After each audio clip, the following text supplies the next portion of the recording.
Hello and good morning, everyone. Welcome to your morning briefing for Wednesday, the 5th of March, 2025. I'm your host, Mike Shelby. Just a quick admin note here. We have the new schedule ready. March is National Area Study Month. And so this year we're holding our annual Area Study Challenge. It's 3 days of free training to help you get your area study done. We do an area study for two reasons. Number one, to figure out what you're up against during an emergency. And number two, to figure out what you're working with. So what resources and assets do you have? It doesn't matter if we're going to war with China by the end of the decade, or you're concerned about hyperinflation or a popular or color revolution or an EMP, zombie biker gangs, whatever it is. You're going to be impacted by the local effects of whatever national emergency we're going through. We do our area study so we can better understand those local effects. And once we understand them, we can prepare for them. The registration window is going to open probably later this week. Go over to www.areaintelligence.com. You can sign up for that for free. It's 3 days of free training, and you can learn more at areaintelligence.com. With that, let's go ahead and jump into the Beltway with Robert. Good morning. All right, let's get an update here on what's going on with the continuing resolution. Good morning, Mike. So apparently there are some Democrat senators saying that they will cross the aisle to vote for a Republican continuing resolution if it comes down to that. From what I've seen, it's really Mark Warner, who is a Virginia Democrat, Senator John Fetterman, and a couple of Senate Democrat appropriators, senior Democrats on the appropriations committees. And they're all saying that voting for basically causing a government shutdown is worse than voting for a Republican stopgap bill. And I think for the senators, the consideration here is that they hold statewide offices, and there's not much room for some of these Democrats to get away with protesting a bill without causing a shutdown. Okay, so the bottom line there is Democrats think a shutdown will be bad for them. Yeah, that's what my impression that I get from what they're saying. Okay, great. Let's move on to this cutting college funding over these illegal protests. I saw where. Well, here, why don't you just give us the details first? Yeah, President Donald Trump said yesterday that all federal funding is going to stop for any college or university that allows what he called illegal protests, and some of these foreign students that are participating could be deported or arrested. Mm-hmm. I saw where some Democrats were criticizing President Trump over this, saying effectively that this is an infringement on the First Amendment and it's attacking freedom of speech. These illegal and someone asked, what is an illegal protest? It's the campus occupations. It's the protesters and activists going into a college campus building, pitching tents, taking it over, locking the doors, stuff that we've seen for the past couple of years, like at Columbia and a handful of other college campuses. So I think those are the illegal protests that he's talking about. This is not shutting down your average everyday campus protest. All right. Also, Robert, let's move on here to this hearing about how terror groups are using AI models, or maybe using AI. This was that hearing we talked about yesterday, the House Homeland Security hearing on what they call the digital battlefield. And one of the witnesses, he's the asymmetric warfare senior advisor at the Foundation for Defense of Democracy, named David Gartenstein Ross. He said there these international terror groups, including Al-Qaeda, Boko Haram, et cetera, are already experimenting with artificial intelligence applications. And they could even use these AI apps to generate operational plans, simulate security vulnerabilities, and generate what he called personalized extremist content. And some of the other witnesses, they said that the problem here is that the guardrails on current AI models like ChatGPT are insufficient to stop these terror groups from jailbreaking the applications and using it for these functions. And then something interesting they also pointed out is that China's DeepSeek, if we were to implement guardrails, China's DeepSeek would provide an alternative for them to do things like generate planning and propaganda content. Mm-hmm. I can definitely see how AI could be used to help plan certain operations, or at least think through certain operational planning. Robert, are we looking at, you do a Google search for how to make a certain type of device, and then you get DHS or FBI knocking on your door a few days later. I'm not sure what the relationship is between say ChatGPT and DHS or FBI. But is this essentially what we're looking at? Domestic surveillance of how commercial AI is being used? I think that's possible. And the first step is, I think over the weekend, Representative Fluger, who's a Republican from Texas, he introduced what's called the Generative AI Terrorism Risk Assessment Act. And what it would just require Department of Homeland Security to do annual threat assessments on these terror groups using AI.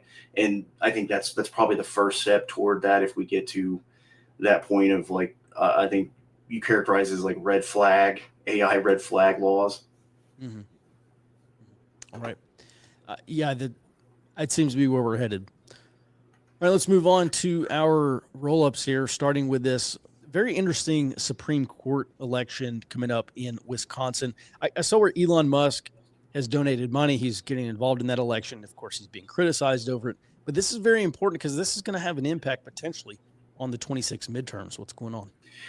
They're scheduled to hold an election for their state Supreme Court on the 1st of April, and they're replacing a retiring liberal justice named Ann Bradley. Technically, the elections are nonpartisan, but Wisconsin, in effect, they are actually very heavily partisan. And a former Reagan administration official, Kurt Anderson, he said that this election will determine Wisconsin's congressional district map for 26 and could delete basically 2 Republican-held House seats ahead of the election. And that matters because what Republicans have, what is it, 3 or 5 seat? On paper, it's a 5-seat majority, and in effect, right now, a 2-seat majority because of some of these representatives have been pulled up into the Trump administration. Okay. And then, so you're saying they could redistrict the entire state of Wisconsin prior to the 26 midterms? Correct. Okay. That's been a long time going in the Wisconsin Supreme Court. They've gone back and forth. 2023 was the last time they had one of these Supreme Court elections, and they did make some changes to the congressional map even then, I believe. Mm-hmm. All right. Amazing. And I'll also point this out. Is Wisconsin, they're not a swing state, are they? I believe they are one of Purplish the battlefield swing states. Yeah. Well, I bring this up because Indivisible is one of we'll talk a little bit more about them later. They're one of the country's largest Trump Resistance 2.0 groups. And their strategy heading into the midterms is taking control of the state houses for these swing states because the state houses will control the electoral process at that state. And they're basically saying, hey, if we can take 4 out of the 7 swing states, the state houses, then we can pass laws or make new rules or regulations that will give the Democrat presidential candidate in 28 a better chance of winning those swing states. So this really does seem like a pretty crucial part of the strategy. So thanks for that update, Robert, and please do pay attention to that. Let's move on here. Jared, good morning. We'll move over to Israel and Gaza. What's going on? Good morning. So Israel and the United States rejected the Arab League reconstruction plan that was proposed yesterday on the grounds that it, quote, does not address the reality that Gaza is currently uninhabitable. However, Hamas did give its approval for the plan. Nearby over in Georgia, in a bit of a trend reversal, Georgia's foreign minister told an interviewer that Georgia does not seek war with Russia, but still maintains that NATO membership is a strategic objective. She also added that Georgia could restore and potentially even strengthen its relations with Washington because its past anti-NGO legislation no longer matter considerably less in the era of realism. Mm-hmm. Hey, just a quick question on this, Jared. So last year there was a big domestic kerfluffle in the Republic of Georgia because they passed a law similar to our FARA, the foreign registered agent law. And in Georgia, they were doing that and basically saying, if you're a non-governmental organization and you get more than 20% of your budget from a foreign government, then you have to register through this new law. And it's aimed at transparency.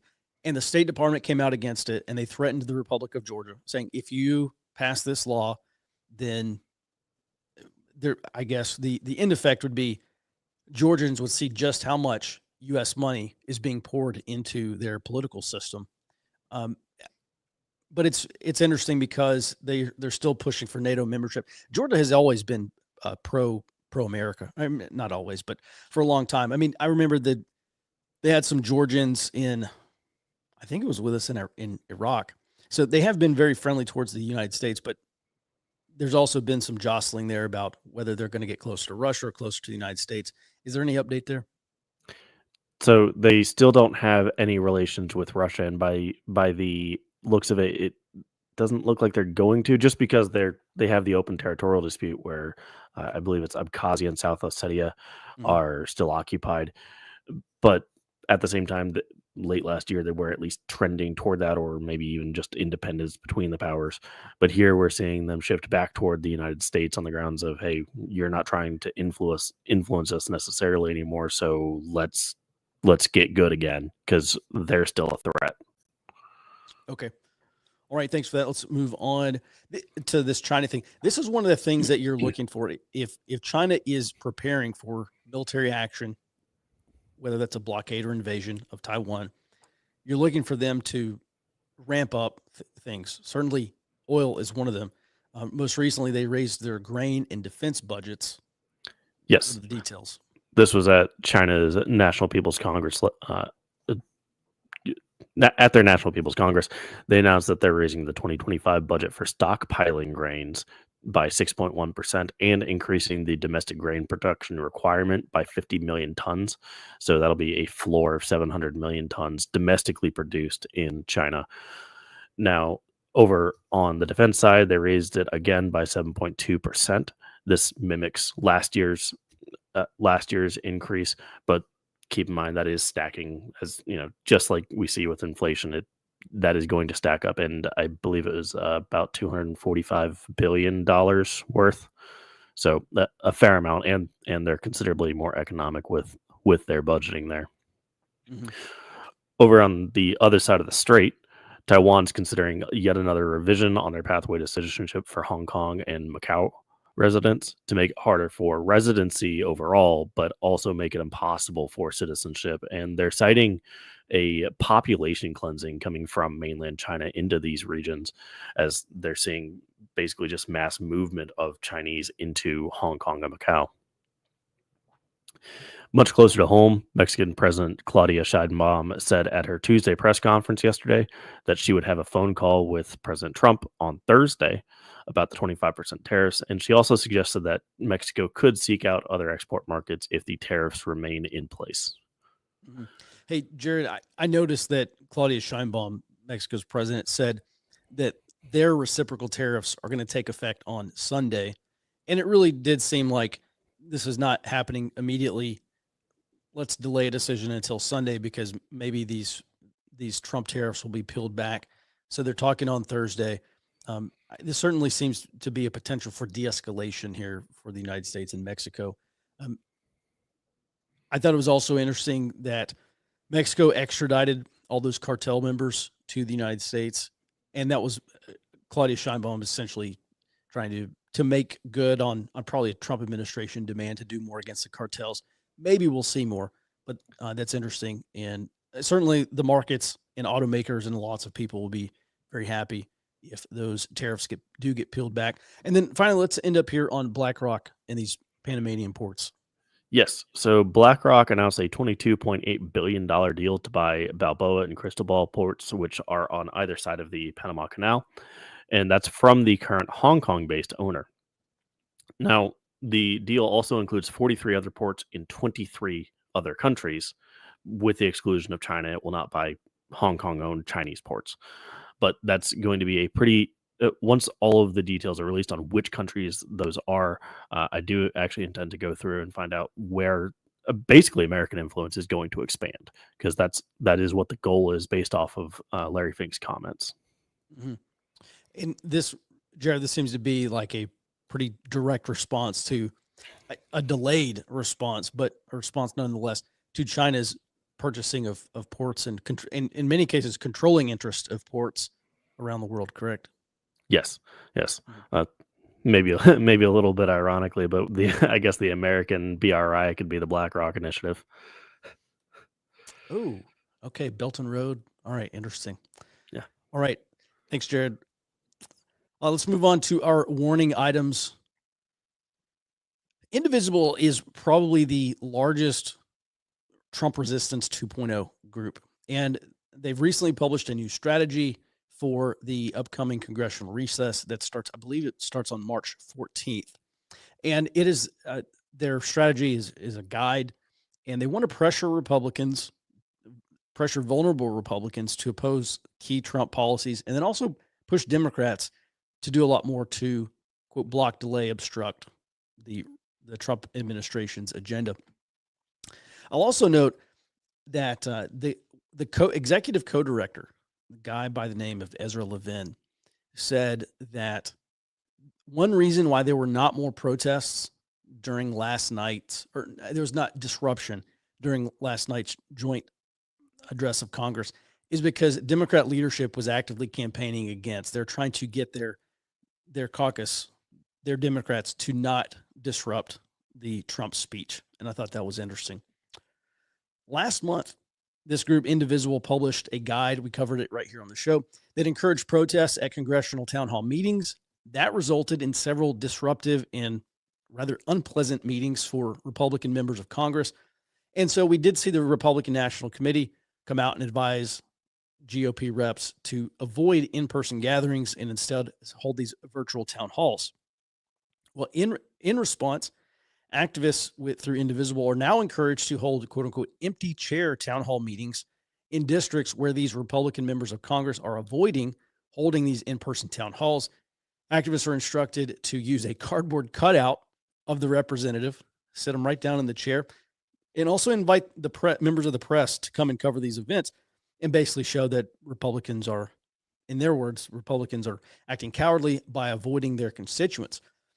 This recess strategy is still designed to put pressure on vulnerable Republicans to oppose key aspects of the Trump administration agenda, and then also continue to push Democrats to do more. I saw where there were accusations about how unpopular Trump is, and that was being reflected in these disruptive town hall meetings. The Republicans are almost certainly correct. I saw where House Speaker Mike Johnson was on one of the Sunday political talk shows, basically saying this is an astroturfed. These town hall meeting disruptions are astroturfed. He's almost certainly correct because that's exactly what this guide told people to do. Go to these town hall meetings if you're a progressive activist. Arrive in a group, spread out so you're not just clumped together. Spread out so it makes it look like there's more opposition. And then if you do get a question, ask like really, really difficult questions. And so coming up on another recess, we're probably going to look at some more of these types of events. All right, let's move on here to China tariffs. Actually, I want to bring Robert on. We're going to talk about some overlap here. So China just announced new tariffs on U.S. agricultural imports. By the way, China is the number one purchaser of U.S. ag products. And in addition to launching these new duties on U.S. ag imports, China's also seeking expanded trade with Australia, Europe, and South America to make up for these declining U.S. imports. An analyst over at Rabobank, which is the Dutch multinational bank, said, quote, there will be rerouting of trade after China's import tariffs on U.S. goods. Robert, we have seen since the first Trump administration, China pivoting, favoring purchases of Brazilian agricultural products over U.S. ag products. We can see this in this chart right here. What was it? 2017 was the first year that China started importing more from Brazil than they did from the United States. What else are you seeing here?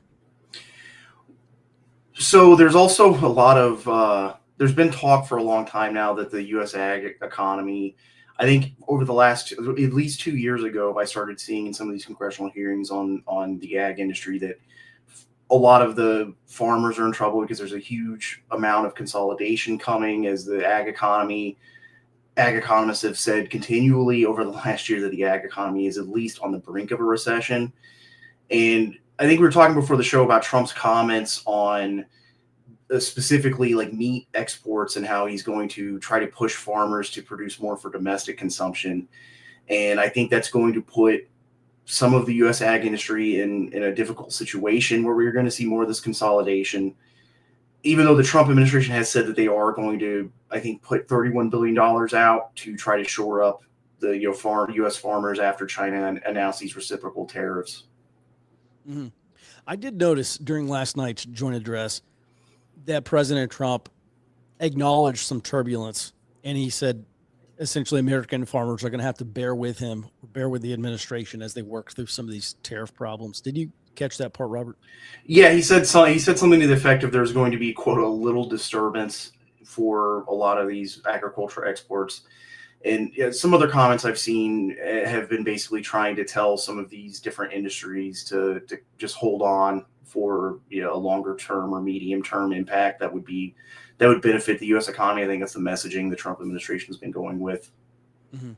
And then on the topic here of American farmers experiencing temporary difficulty, I remember, for the past year or so, I remember, Robert, you've been saying that ag economists are saying that the U.S. ag industry is on the brink of recession. If we do start to see some farms go out of business potentially, I guess major conglomerates like Cargill, they're just going to come through and start buying up all these smaller farms. Yeah, that's what a lot of these smaller farmers have warned about for at least the past year, that they're expecting to have to sell. And it's because they're getting hit on both ends. They're going to lose market access because of reciprocal tariffs. And then the tariffs that we're implementing on like Canada are going to hit key inputs like fertilizer. Mm-hmm. Lastly, I have seen some Democrats say this is how you flip Iowa. If you want Iowa to turn into a blue state, it's going to happen as a direct result of Democrats exploiting the effects of these Trump tariffs. Just midterms at the end of next year. Is this a concern for you that flyover states, the big ag states, are going to be disrupted to a point where maybe they'll vote for Democrats?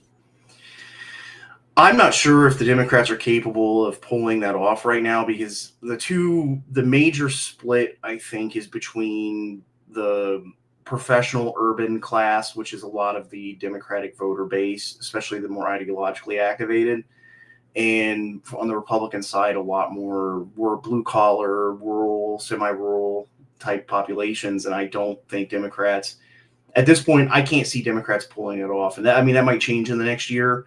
The more moderate blue dog Democrats, the third way type people might, solidify their control over the party, but it's pretty unclear at this point. Okay. All right. Thanks. Anything else you want to cover on this topic? Yeah, there's also, a pharma impact to this. If Jared can move the next slide, I think I have a chart for this. So the Switzerland-based Sandoz Group, they're one of the major global manufacturers for generic drugs. And they said that these U.S. tariffs that are expected to come on Europe and on China and on Canada as well are going to increase generic drug costs and limit patient access. And that's because this is something we've said for a while now, that a lot of almost all U.S. drug makers are reliant on these overseas supply chains. And I think in this case, we are going to see, some increased prices as this trade war develops, and we could even see some disruption of these overseas supply chains. And if you look at this bar graph, interestingly, Asia has overtaken Europe in 2020 as a major supplier in between 2010 and 2020, overtaking Europe as the major supplier for not just finished drugs, but also these precursors. And so I think this also puts, this potential any kind of potential conflagration with China over Taiwan or anything, this also puts things like the India supply chains, in danger of disruption. So we could see potentially more shortages. That's something I keep an eye on, is what drugs are being reported by the FDA as, having key shortages. And I think we could see that increase as this trade war develops. Mm-hmm. So the big thing to keep in mind is that Trump is saying that there's going to be some disruption.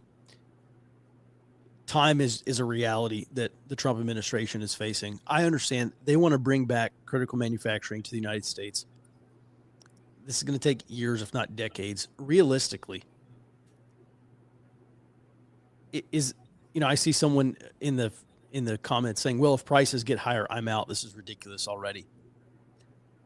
I mean, realistically, midterms next year, is there going to be a Main Street revolt against this Trump strategy just because of the pain will be temporary, but Americans avoid pain. That's part of the problem why we have so many problems is because we avoid pain. Does Trump have enough time to do this, Robert? Well, I think that's just it's system. So what I'm trying to think of, like, it's basically an issue with how fast our political cycle works.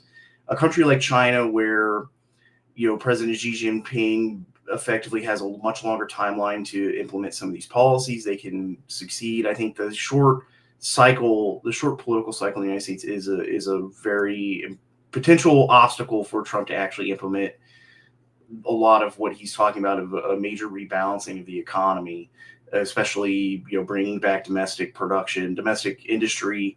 And the midterms could end up hindering Trump's agenda significantly. Mm-hmm. Also, it would make sense if you're Trump, if there is going to be some turbulence, you want it to happen as quickly as possible. I saw where the market was down a little bit yesterday, and you get the normal Democrat talking points. Oh, this is the Trump economy, and Trump's a month, 2 months into his term, and he's already destroying the economy, et cetera, et cetera, et cetera. Because the Atlanta Fed GDP now, right, that's reading like a negative GDP growth. So it's signaling negative growth, economic contraction, recession. But that GDP now is so incredibly unreliable. It's like a roller coaster. It just bounces all around until you get to the very end of the quarter, and then sometimes it's accurate.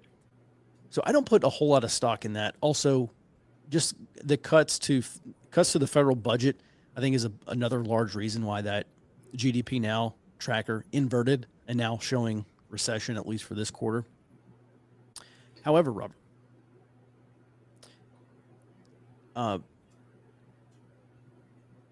I guess the big question is the midterms. We'll move on, but I am concerned about how Trump is going to fare in the midterms if we do have another bout of inflation, if we do have some negative economic growth for some of the quarters. I mean, I think just looking at the banks up until this point, at least, they've been signaling we're going to have 2% economic growth this year, maybe as low as 1.5% next year. Something we'll just have to keep track of. On this topic, though, the Trump administration really is trying to fundamentally transform the global trade situation. I mean, we've heard about all the people complain about the Trump tariffs. One thing I think the Trump administration has not done as good a job as they could have done is pointing out how many other countries tariff U.S. goods to keep U.S. to keep U.S. products out of their markets. This is something that Trump is trying to fix. Long term, I see it as extremely beneficial for the United States. Short term, it could be the end of the Trump agenda here. Let's focus on a little bit more on what Treasury Secretary Scott Bessent has been saying, just in terms of how they're trying to rebalance this whole situation. Yeah, this is a comment from Scott Bessent. He said the Trump administration is, quote, going to rebalance the economy. And he really focused on, saying that the Trump administration is focused on Main Street rather than Wall Street. And he said there's going to be a transition period as a lot of these trade policies go into effect.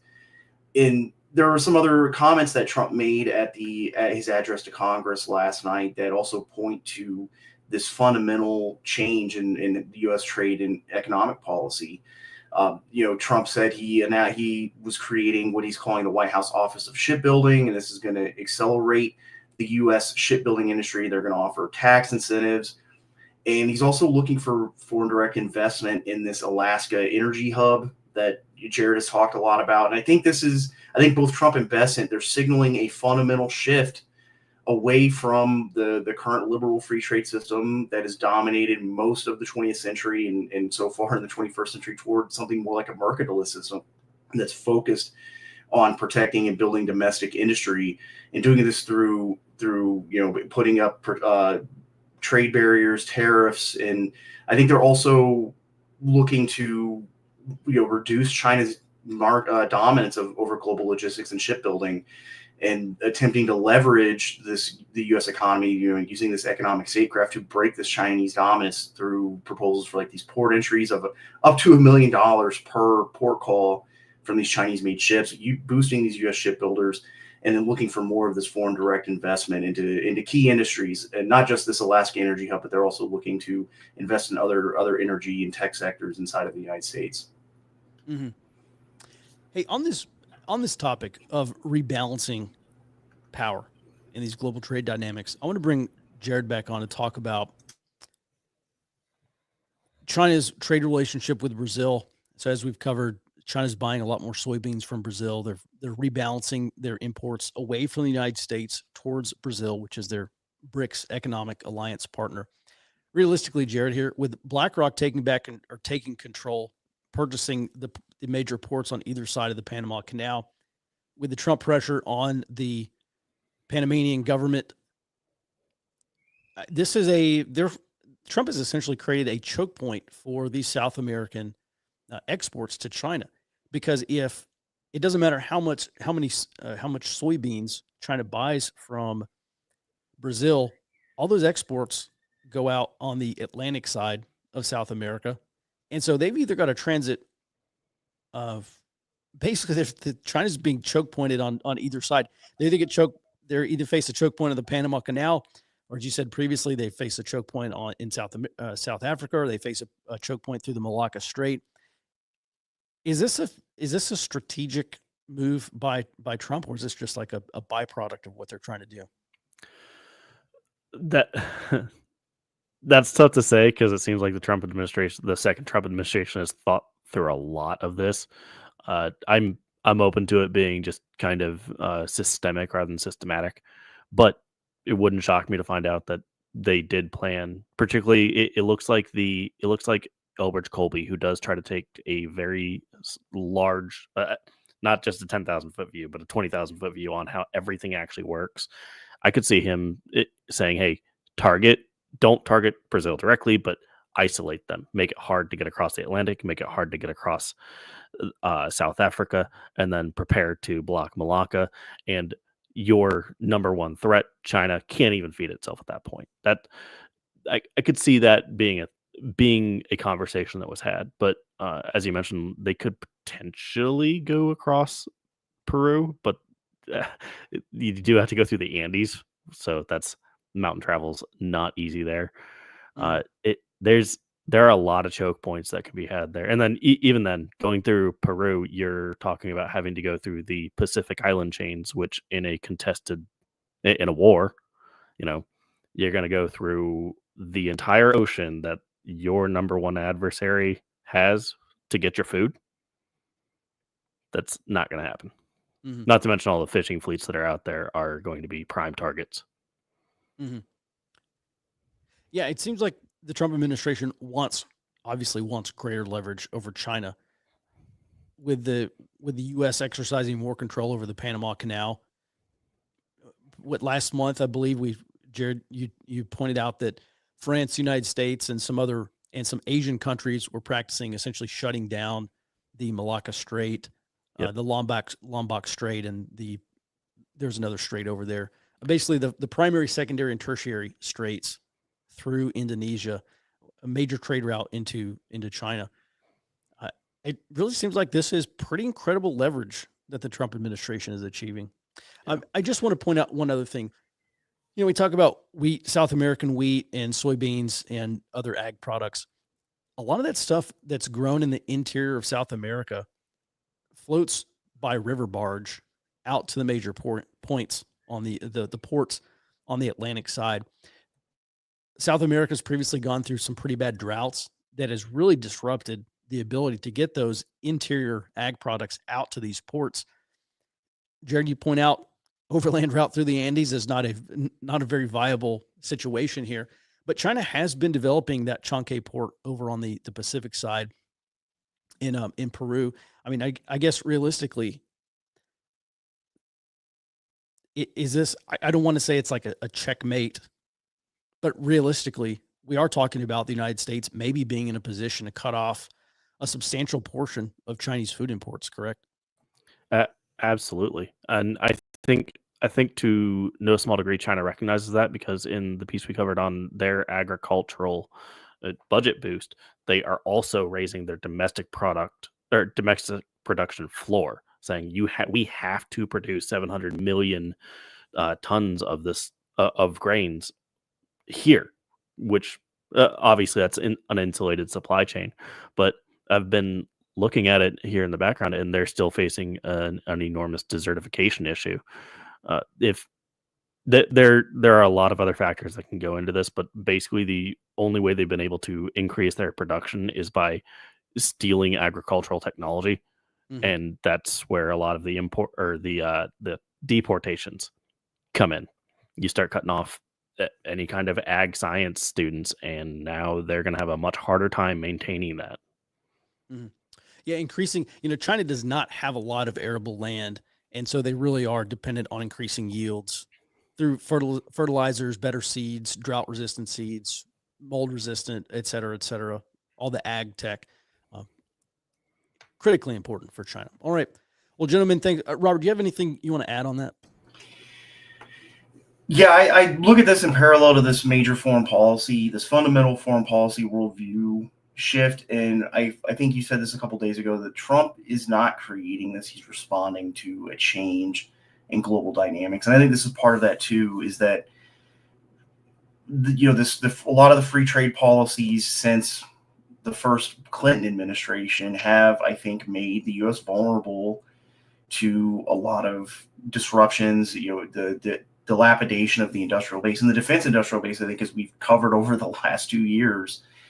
And I think this move to a mercantilist worldview or a mercantilist policy is a direct response to what people like Albert Colby and a lot of these other guys being pulled into the Trump administration see as a major vulnerability for the U.S. in the long run, where we have offshored a lot of our production. We can't build enough to actually defend our territory. And while I don't think they see China as invading the United States, it does put them in a position to cut off a lot of products, a lot of imports to the United States that could make us very vulnerable. That's pharmaceuticals, defense, key defense inputs like critical minerals that they've already started doing, legacy chips, and a lot of things that could disrupt the U.S. economy and even, disrupt possibly U.S. governance. Mhm. Yeah, this is another messaging shortfall, I think, from the Trump administration. I think they really ought to point out just how they should point out the strategic folly of our previous trajectory and cross their fingers that Americans will understand what's going on in the background, kind of a strategic level.